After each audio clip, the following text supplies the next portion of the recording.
সুনীল মুচকি হেসে বলল, তোমার মতো একটা বোন পেলে যে কেউ খুশি হবে। আমি বসে পড়লাম, আর সুনীল এসে বলল, প্রিয়া দিদি, তোমার মাথায় একটু তেল মালিশ করে দেব। আমি বললাম, না, আমার তেল মালিশের দরকার নেই। কিন্তু সে শোনেনি, নিজেই আমার চুলের ক্যাচার খুলে বলল, রাগ করো না, তোমার এই সুন্দর রেশমি চুলে তেল মালিশ করতে ইচ্ছা করছে। তখন বাবা মা কাজে চলে গিয়েছিল। এভাবেই সে আমার পাশে বসে মাথায় আলতো করে তেল দিয়ে মালিশ করতে লাগল। তারপর এই সুযোগে সে আমার সাথে, আমি প্রিয়া, আমার বয়স তখন 2 বছর। আমি দেখতে অনেক সুন্দর, গায়ের রং ফর্সা, একটু স্বাস্থ্যবান, তাই আমাকে আরও বেশি আকর্ষণীয় লাগে। আমি কলেজে গেলে সবাই আমার দিকে চেয়ে থাকে। আমার একটি মাত্র, অনেক আদরের ছোট ভাই আছে। আমি দ্বিতীয় বর্ষের ছাত্রী, এবং তখন গ্রীষ্মের ছুটি শুরু হয়েছে। প্রতিবারের মতো এবারও কলেজ থেকে ছুটি পেয়েছিলাম। আজ ঘরের সব কাজ শেষ করে আমি বিছানায় একটু বিশ্রাম নিচ্ছিলাম।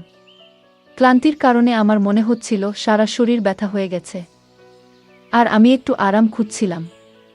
এমন সময় আমার ভাই সুনীল এসে জিজ্ঞেস করল, দিদি, তুমি ঠিক আছো তো?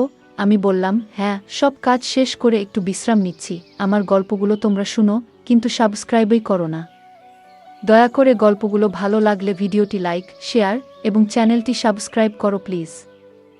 সুনীল বলল, তাহলে আমি এখনই তোমার জন্য দুধ নিয়ে আসছি, তা খেলে এখন একটু তোমার ক্লান্তি দূর হবে। তার কথায় আমি স্বস্তি পেলাম এবং মুচকি হেসে বললাম, ঠিক আছে, দুধ নিয়ে এসো, আমি একটু ঘুমাবো। সুনীল সবসময় তার বোনদের খেয়াল রাখে। আমি তার জন্য মনে মনে অনেক দোয়া করলাম এবং তার আনা দুধ পান করতে লাগলাম। দুধের গ্লাসটি পাশে রেখে আমি বিছানায় শুয়ে পড়লাম। সুনীল বলল, চলো, আমি তোমার মাথা ম্যাসাজ করি, তুমি একটু ঘুমাও। সে বিছানায় বসে আলতো করে আমার মাথা টিপতে শুরু করল, আর আমি ধীরে ধীরে স্বস্তি অনুভব করলাম। চোখ বন্ধ করে গভীর ঘুমে তলিয়ে গেলাম। আর ঠিক তখনই আম্মুর ডাকে আমার ঘুম ভেঙে গেল। ঘড়ির দিকে তাকিয়ে দেখি রাত 10টা বাজে। একটু ধাক্কা খেলাম। বুঝলাম বাবাও অফিস থেকে ফিরে এসেছেন। আমি মনে মনে ভাবতে থাকলাম, এতক্ষণ আমি কিভাবে ঘুমালাম। আমি উঠে দাঁড়াতে চেষ্টা করলাম, কিন্তু মাথা ঘুরে গেল, কিছুই দেখতে পাচ্ছিলাম না। ফ্রেশ হয়ে বেরিয়ে এলাম, দেখি সবাই আমার জন্য অপেক্ষা করছে। আমাকে দেখে সুনীল মাকে বলল, দেখো মা, এত কাজের চাপ যে সারাদিন কাজ করতে করতে বেচারা একেবারে ক্লান্ত হয়ে পড়েছে। আমার মা ও বাবা দুজনেই বাইরে কাজ করতেন, কারণ শুধুমাত্র বাবার আয়ে আমাদের পড়ালেখার খরচ চালানো কঠিন ছিল। আমি আর সুনীল কলেজে যেতাম, কিন্তু গরমের কারণে আমাদের অনেক সময় বাসায় থাকতে হতো। গত কয়েকদিন ধরে সুনীল আমার প্রতি বেশ যত্নশীল হয়ে উঠেছিল। গৃহস্থালির কাজ করলে সে সবসময় আমাকে সাহায্য করতে চাইত। যখনই আমি ক্লান্ত হয়ে পড়তাম, সে পাশে দাঁড়াতো এবং বলতো, তুমি অনেক পরিশ্রম করছো, এটা আমার কর্তব্য তোমাকে সাহায্য করা। আমি চুপচাপ শুয়ে থাকতাম। একদিন রাতে আমার ভাই চুপি সারে আমার রুমে ঢুকল। আমি তখন ঘুমাচ্ছিলাম, কিন্তু মনের ভেতর জেগেছিলাম। রুমটা অন্ধকারে নিমজ্জিত ছিল, আর আমি আতঙ্কে চোখ খুলে তাকালাম।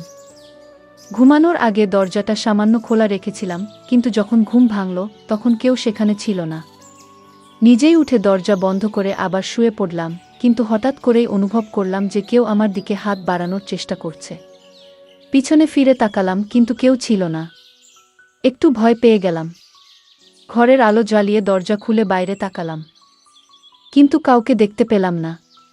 আগে কখনো এমন কিছু ঘটেনি, তাই একটু অস্বস্তি লাগছিল। তৃষ্ণা পেয়ে রুম থেকে বেরিয়ে এলাম পানি খাওয়ার জন্য।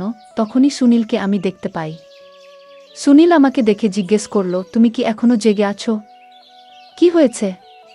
আমি বললাম, কিছু না, তৃষ্ণা পেয়েছিল তাই পানি খেতে এসেছি। সুনীল বলল, ভয় পেয়েছ নাকি? ভয় পেয়ে থাকলে বলো, আমি তোমার ঘরে ঘুমাই আজ। তুমি চাইলে আমি তোমার সাথে রুমে ঘুমাতে পারি। আমি তাকে বললাম, না, তোমার ঘুম নষ্ট করার দরকার নেই। কিন্তু সে বলল, তোমাকে একা রেখে যেতে পারবো না।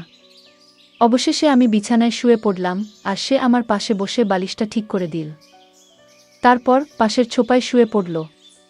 রাতে ঘুমানোর সময় মনে হচ্ছিল যেন কেউ আমার পাশে বসে আমাকে দেখছে, আমার মুখের কাছে হাত নাড়ছে, এবং এটা যেন একটা স্বপ্নের মতো। পরের দিন সকালে ঘুম থেকে উঠলাম, কিন্তু মনে হচ্ছিল কিছু অদ্ভুত। মেজাজও ঠিক ছিল না। তাই সুনীলের দিকে তাকিয়ে একটু বিচলিত হলাম। সুনীলকে বেশ হাসি খুশি দেখাচ্ছিল, যা আমার চিন্তার কারণ হয়ে দাঁড়ায়। আমি শরীরটা স্কার্ফ দিয়ে ঢেকে রেখেছিলাম। সুনীল মুচকি হেসে বলল, তোমার মতো একটা বোন পেলে যে কেউ খুশি হবে। আমি বসে পড়লাম আর সুনীল এসে বলল, প্রিয়া দিদি, তোমার মাথায় একটু তেল মালিশ করে দেব? আমি বললাম, না, আমার তেল মালিশের দরকার নেই। কিন্তু সে শোনেনি। নিজেই আমার চুলের ক্যাচার খুলে বলল, রাগ করো না, তোমার এই সুন্দর রেশমি চুলে তেল মালিশ করতে ইচ্ছা করছে। তখন বাবা মা কাজে চলে গিয়েছিল। এভাবেই সে আমার পাশে বসে মাথায় আলতো করে তেল দিয়ে মালিশ করতে লাগল।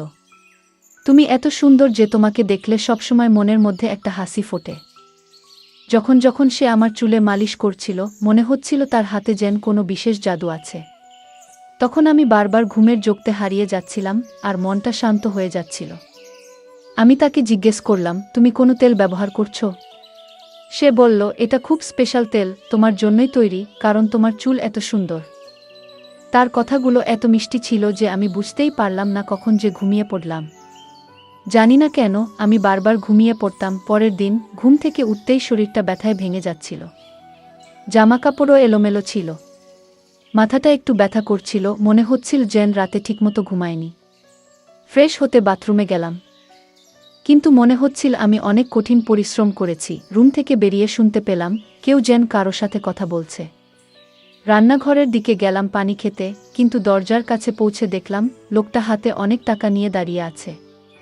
সেটা দেখে আমি একটু অবাক হয়ে গেলাম। সে লোক টাকাটা ভাইকে দিল। সে আমার দিকে তাকিয়ে বলল, প্রিয়া, তুমি এখানে কেন? আমি তার কাছে গিয়ে বললাম, এত টাকা কোথা থেকে পেলি? সে নিচের দিকে তাকিয়ে বলল, প্লিজ বাবাকে কিছু বলো না।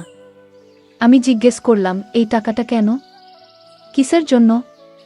সে বলল, এটা বাবার এক বন্ধুর টাকা, যা ফেরত দেওয়ার কথা ছিল। আমি টাকা ফেরত দিতে বললাম, কিন্তু সে মৃদুস্বরে বলল, হ্যাঁ, আমি মাকে বলেছিলাম। আমি তাকে বললাম, আমাদের কিন্তু পরিস্থিতি খুব খারাপ। রাতে যখন বাবাকে টাকা দিতে গেলাম, সে কিছু না বলে চলে গেল। পরের দিন আমি রান্নাঘরে কাজ করছিলাম যখন সে তার বন্ধুদের নিয়ে ঘরে এলো। আমি তখনও কষ্টে কাঁপছিলাম। সেই সময় আমি দোপাট্টা খুলে বাসন ধুচ্ছিলাম। সবাই হাসছিল আমাকে দেখে। আমি তখন সুনীলকে বললাম, তুমি কিভাবে এমন করতে পারো? এই সময় আম্মু আব্বু কেউই বাসায় নেই। তুমি এদেরকে কেন নিয়ে এসেছ? সুনীল হেসে বলল, এটা তো আমার বাড়ি, আমি যেটা ভালো মনে করি সেটাই করব। তুমি তোমার কাজ করো গিয়ে, আমার উচিত ছিল সবকিছু ঠিকঠাক করা, বিশেষ করে খাবার রান্না করা। তারা আমার খুব ঘনিষ্ঠ বন্ধু, আমার ভাই বলল, কিন্তু সে আমার উপর বেশ রেগেছিল। তাই আমি খাবার প্রস্তুত করতে শুরু করলাম। যখন সবকিছু প্রস্তুত হলো, তখন আমার ভাই বলল, তুমি নিজেই খাবার পরিবেশন করবে। আমি অবাক হলাম, কারণ এত ছোট একটা ব্যাপার নিয়ে এতটা গুরুত্ব দেওয়া হলো। তার বন্ধুরা অদ্ভুতভাবে আমার দিকে তাকাচ্ছিল। মনে হচ্ছিল যেন আমাকে কিছু বলতে চায়। খাবার টেবিলে রেখে আমি রুমে চলে এলাম আর ভাবছিলাম, সে তো তার বন্ধু। আমি ভাবলাম তাকে আর হয়তো এ বাড়িতে দেখতে পাবো না। তারা চলে যাওয়ার পর ঠিক তখনই সে আমার রুমে এসে আমার গালে আলতো করে স্পর্শ করল এবং বলল, তুমি এত রাগ করছো কেন? তারা আর আসবে না।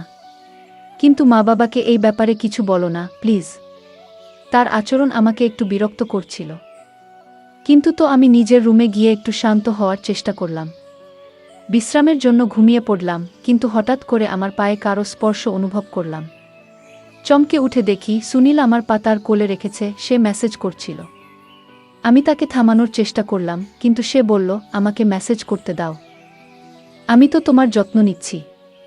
মা বাবা তো সবসময় কাজে ব্যস্ত, তাই আমার সময় আছে তোমাকে দেখাশোনা করার।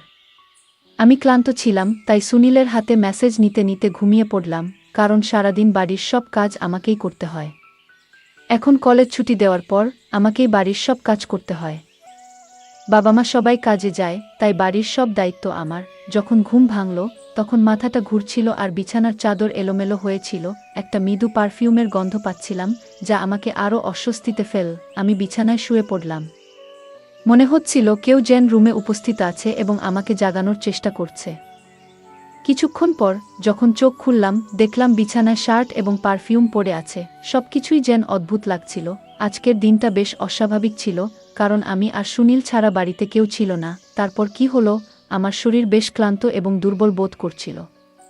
আমার মুখের রং ফ্যাকাশে হয়ে যাচ্ছিল। আর সেই মুহূর্তে সুনীল আমার পাশে এসে দাঁড়িয়েছিল। আমি কোনোভাবে অজুহাত দেখিয়ে নিজেকে সরিয়ে নিয়েছিলাম, কিন্তু মনটা অদ্ভুত সব চিন্তায় ভরে উঠছিল। আমার এই অস্বাভাবিক অবস্থা দেখে মাও দুশ্চিন্তাগ্রস্ত হয়ে পড়েছিলেন, কারণ তিনি বুঝতে পারছিলেন না আমার মধ্যে এমন কী সমস্যা হচ্ছে। সেই রাতে আমি বারবার জেগে উঠছিলাম এবং পরের দিনও ভালোভাবে ঘুমাতে পারিনি। দিনের পর দিন আমি যেন আরও বেশি রোগা হয়ে যাচ্ছিলাম, আমার সৌন্দর্য যেন কমতে শুরু করেছিল। জানি না কেন আমার সাথে এমন কিছু হচ্ছে। বাবা মা যথারীতি তাদের কাজে গিয়েছিলেন, আর আমি নিজেও ডাক্তারের কাছে গেলাম। সেখানে আমি একটা বিস্ময়ে চমকে যাওয়ার মতো খবর পেলাম, আমি গর্ভবতী। কিন্তু তখনও ভাবছিলাম, এটা কিভাবে সম্ভব, আমার ভাই কিভাবে এতে জড়িত হতে পারে। তখন মনে পড়ল, সে আসলে আমার সৎ ভাই, মায়ের প্রথম বিয়ের সন্তান। সেই বিশ্বাসটি এতদিন আমার অজানা ছিল, যা আমাকে ভাবতে বাধ্য করেছিল আমি তাকে নিজের ভাইয়ের মতো ভালোবেসেছিলাম। আমি তখন আমার রুমে একটি মোবাইল ক্যামেরা স্থাপন করলাম, কারণ পরিস্থিতি যাচাই করা খুব দরকার ছিল। সুনীল আবারও আমার কাছে এসে মাথায় তেল মালিশ করতে শুরু করল।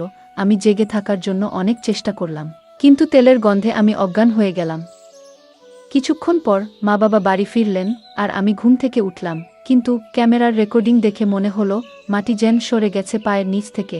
আমি জানতে পারলাম সুনীল তার কয়েকজন বন্ধুকে আমার রুমে এনে কিছু অশোভন কাজ করেছিল, যা আমার ধারণার বাইরে ছিল। আমি তখন বাবাকে সব দেখালাম, আর তিনি খুব রেগে গেলেন। আমার ভাই টাকার জন্য এসব কাজ করেছে। বাবা সুনীলকে ধরলেন আর অনেক মারলেন, কিন্তু সে নিজেকে ছাড়িয়ে নিয়ে চলে গেল। সুনীল সেই বাড়ি ছেড়ে চিরদিনের জন্য চলে গেছে, আর কখনোই এখানে ফিরে আসেনি। বাবা তাকে চিরদিনের জন্য চলে যেতে বাধ্য করেছেন, মা তাকে গ্রহণ করতে অস্বীকৃতি জানালেন। এখন আমার পেটে শিশুটি বেড়ে উঠছে, তাই আমি এই বাচ্চাটি নষ্ট করে ফেলি, কারণ এর বাবাকে আমি জানতাম না। পৃথিবীতে এলে আমি তাকে কি পরিচয় দেব? তাই আমি এই কাজটি করতে বাধ্য হই। সে আমার জীবনে প্রবেশ করেছিল অন্যায়ভাবে, তবে সুনীল আমার জীবনে যে দুঃস্বপ্ন নিয়ে এসেছিল তা আমি কখনোই ভুলতে পারব না। সতর্কবার্তা: যখন আপনি নিজের পরিবারের সদস্যদের কাছাকাছি রাখেন, তখন তাদের নিরাপত্তা নিয়ে সর্বদা সচেতন থাকুন। কোনো যুবতী মেয়েকে কখনো এমন ব্যক্তির কাছাকাছি যেতে দেবেন না, যার মনোভাব সন্দেহজনক। সমাজে এমন কিছু মানুষ থাকে, যারা সর্বদা সুযোগের সন্ধানে থাকে, আর আপনার মেয়ের সুরক্ষার জন্য আপনাকে সতর্ক থাকতে হবে। আপনার সন্তানদের প্রতি আপনার দায়িত্ব এবং যত্নে কখনো উদাসীন হবেন না। আমার বাবা মা নিজেদের জীবনের তাগিদে এতটাই ব্যস্ত হয়ে পড়েছিলেন যে তারা আমার সৎ ভাইয়ের সাথে আমাকে একা রেখে দিয়েছিলেন, আর আমি তাকে আমার বিশ্বাসযোগ্য বন্ধু ভেবেছিলাম। কিন্তু সময়ের সাথে সাথে বুঝতে পারলাম, নিজের ও পরিবারের সুরক্ষাই সবচেয়ে গুরুত্বপূর্ণ। গল্পটা কেমন লাগলো জানাতে ভুলবে না। আরও মজার মজার রোমান্টিক গল্প শুনতে চাইলে ভিডিওটি লাইক, শেয়ার এবং চ্যানেলটি সাবস্ক্রাইব করতে ভুলবে না। বেল আইকনটি ক্লিক করো নতুন আপডেট পেতে। ধন্যবাদ।